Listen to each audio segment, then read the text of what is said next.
I sit here and I look at my little notebook here and I've seen so many things. I've seen so many scenarios. I've seen people fail the bar exam because they were focused on a relationship. I've seen people fail out of med school. But I can tell you, the one thing that I haven't seen very often is these rebound relationships becoming something that's healthy and functional. Usually they become dysfunctional.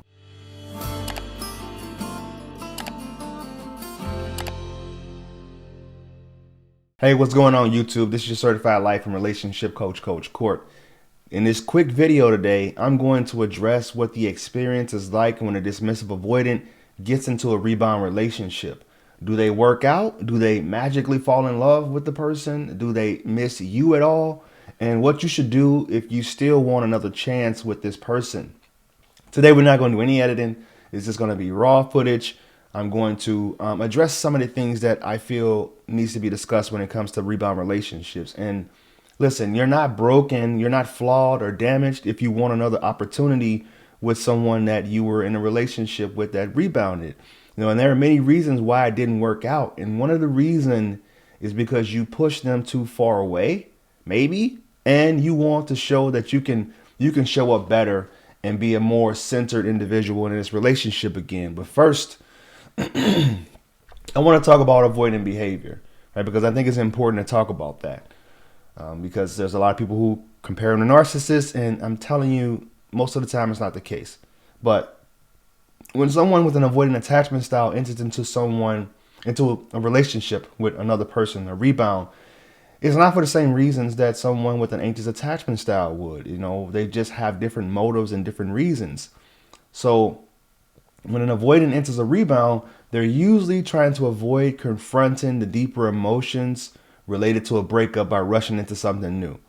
But after having follow-up sessions with clients,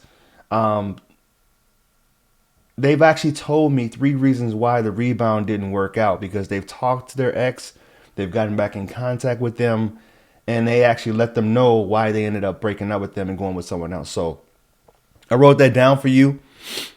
And the first one is they did it because they want to stop the ruminating thoughts.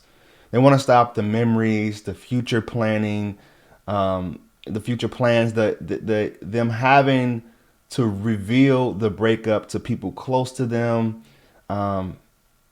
which they didn't do anyway. They usually don't. So instead of taking the time, reflecting on why things ended up the way that it did, or maybe getting coaching or getting therapy to understand their relationship patterns, they find a replacement ship to escape with, because it's too painful. And this is just what they told me. What I've noticed though, is usually someone that has been there in the picture, someone that you may even know, maybe even a friend. And that's the part that really hurts too the most, because you feel like it happened right under your nose. And this always makes me think that the rebound was probably a relationship of convenience. And those relationships, they rarely work out because it's not rooted in anything healthy. It's not rooted in a healthy soil, right?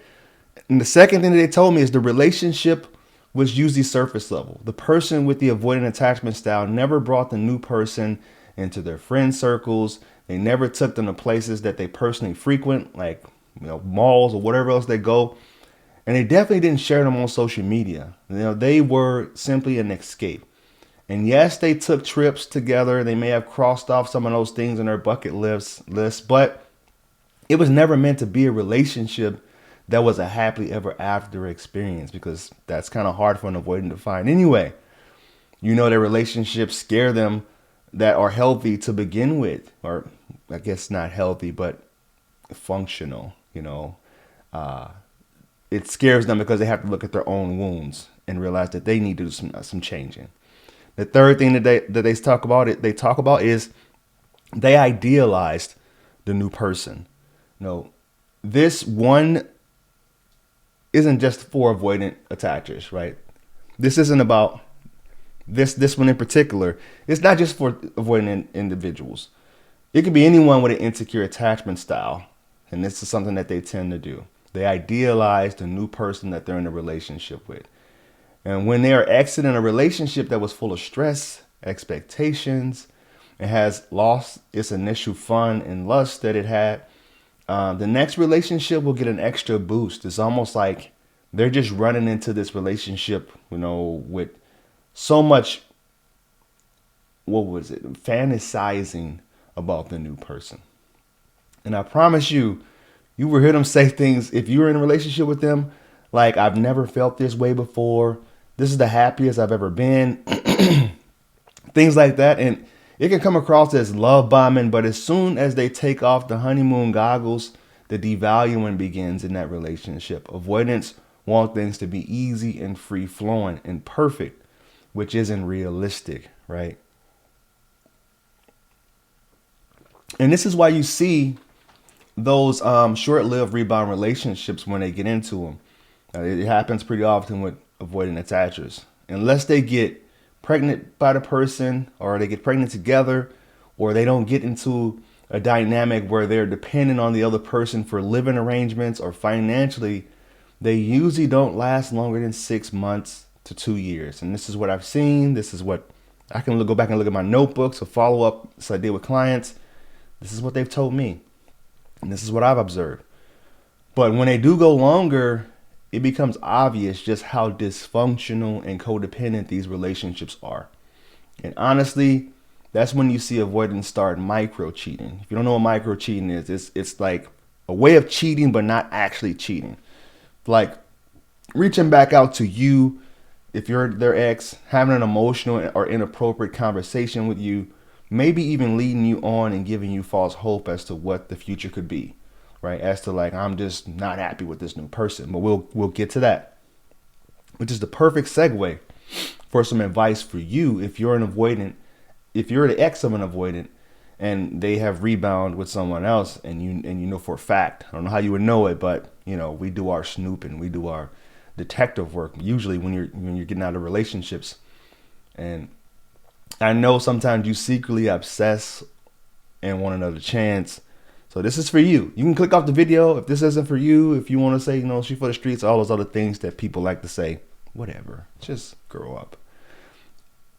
First thing you need to do is you have to set boundaries, right? When they reach out to you and they're trying to get emotional support, or experts call it, micro cheating again, ask them, how is their relationship going? If they respond, I'm happy, it's going well, let them know that it's inappropriate to be reaching out to you while they're seeing someone else.